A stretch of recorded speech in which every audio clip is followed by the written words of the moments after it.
Isang magandang araw po mga kababayan, mga kaibigan. Nandito po tayo sa kubo ni Cabecera at ito nga po ay tapos na, no? Ito nyo naman po yung kubo. Ito raw ay nagkagastos ng humigit kumulang. Bahala na siya kung magkano yun. Na-announce naman niya na sa live niya, no? Yan, dito po tayo at napakaganda po dito. Mahangin dito. Nakita nyo naman, nalilipad yung buhok natin. Yan. Maraming salamat po sa mga taong tumulong kay Cabecera upang mabuo itong kubong ito. Mga taong nag-sponsor, mga taong sumunod sa panunood habang ginagawa itong kubo. Maraming salamat po sa inyo. At sa mga subscriber niya, maraming salamat. Sa mga follower niya, maraming salamat po sa patuloy niyong pagsuporta sa taong ito kay Cabecera. Isa pong napakabuting tao nito. Kaya sana po suportahan nyo rin po yung kanyang Facebook page mga kababayan, maging YouTube channel. So hindi pa po nakasubscribe, mag-subscribe po kayo sa kanya. Pakita ko po sa inyo ang kabuuan po ng kanyang kubo.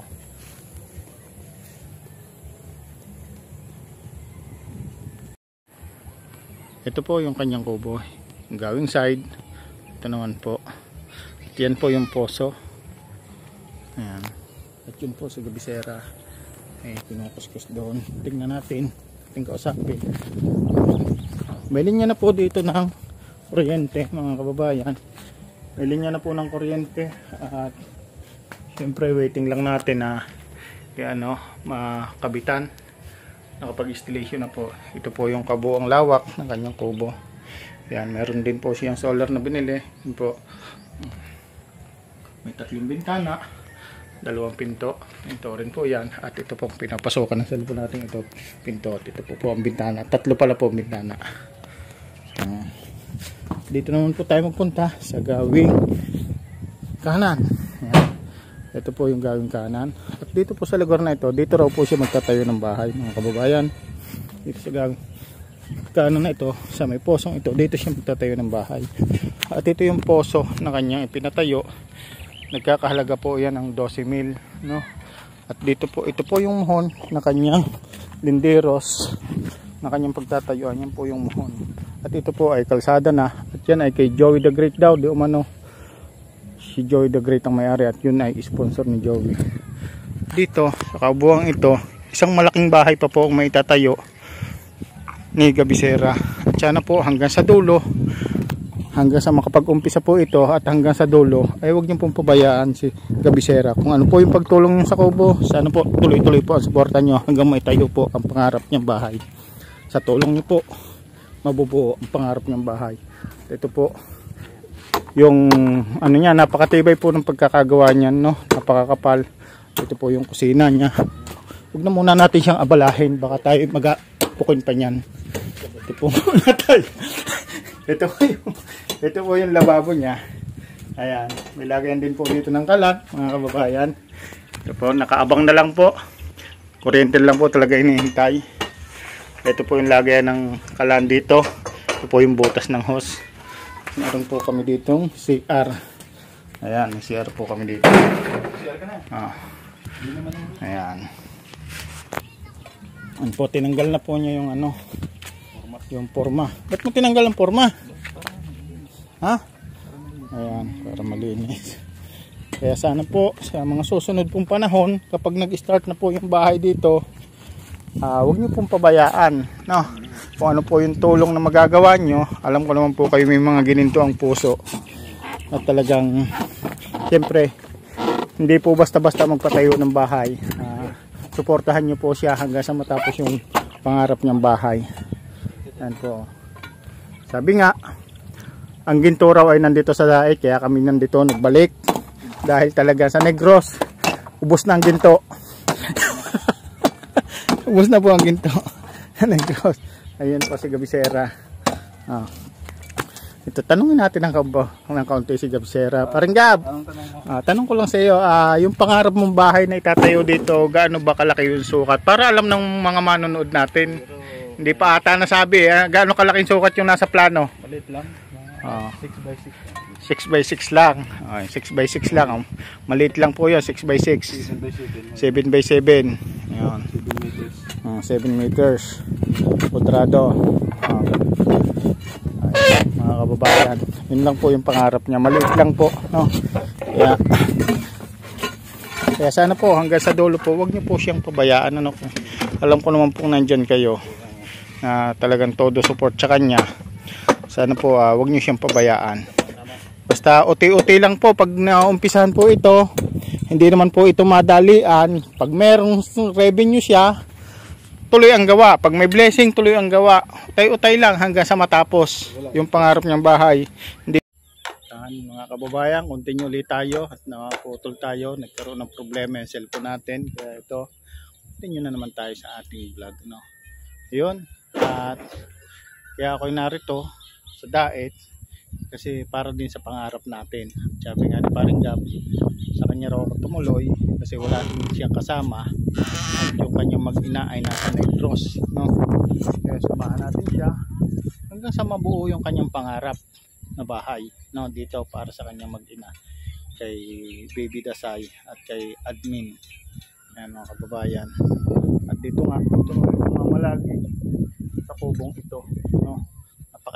Napakaaliwalas ng panahon dito, mahangin, tahimik, kasi nag-iisang bahay ang kaya tahimik dito, no? Wala pang, ang kapitbahay kasi dito medyo may agwat. Yan. May mga kapitbahay naman po yan dyan. Kaya lang kami po ay nasa gitna ng area ng lote. Nasa gitna po kami ng area. Kaya ayan po. Waiting na lang po. Siguro po bukas maayos na o malakad na yung sa kuryente, no? Yan po mga kababayan. Po yung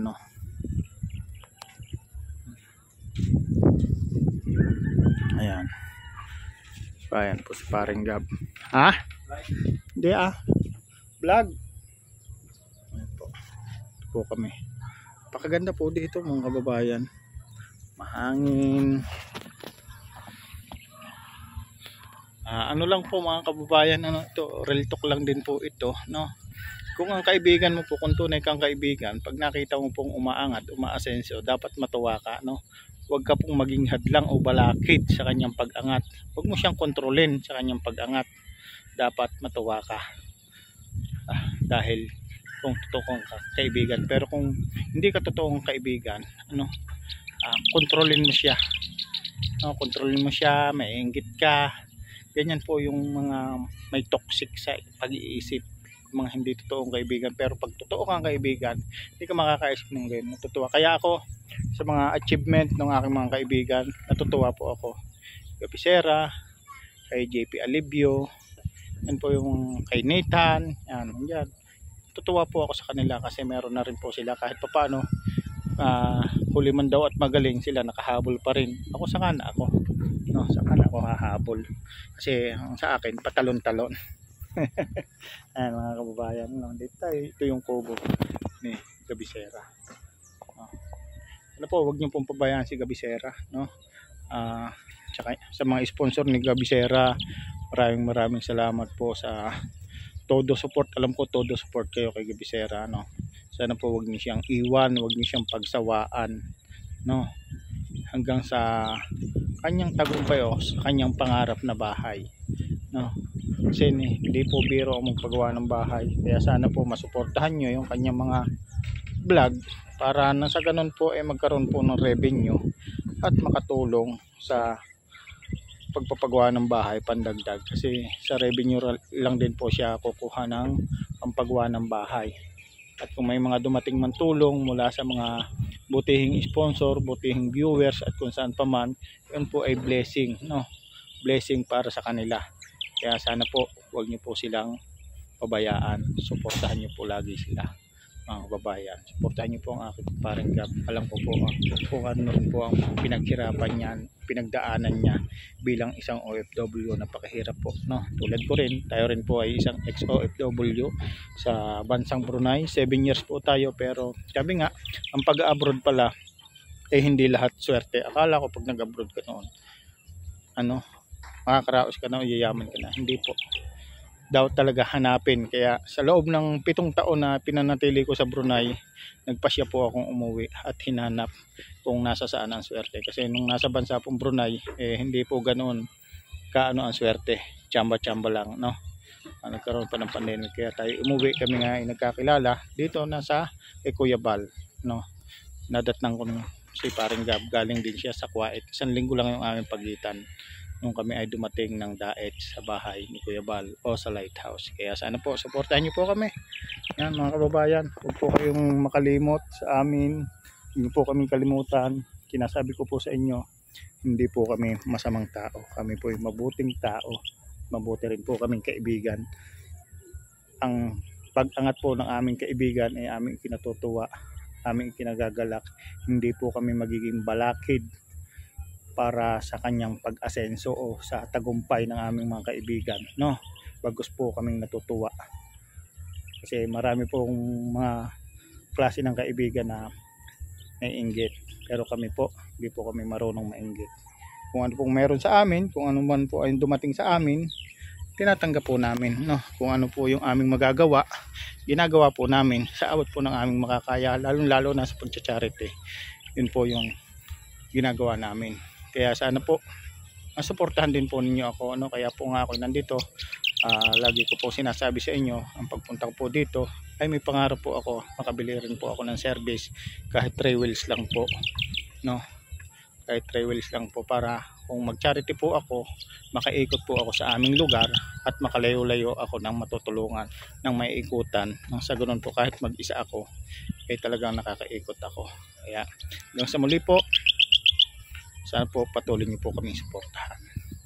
At shoutout po muna kay Ate Lerma Tanaka, kay Ate Marieta Ocampo, kay Humberto's Woman, yan, Ate Bepre, shoutout din kay Ate Bepre, kay Del Cabarle, shoutout sa iyo, kay Kuya Bal Santos Matubang, kay sino pa ba, sa mga super chatter natin dyan, shoutout sa inyo, ano, kay Marik Sultan Kudarat. Yan, shoutout sa inyo. Basta sa mga nagso-super chat, shoutout po sa inyo, sa lahat ng mga OFW.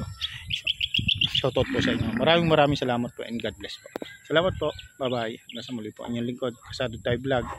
Yan, sana po mapalo nyo rin po ang ating Facebook page. Maraming salamat and God bless. Bye-bye.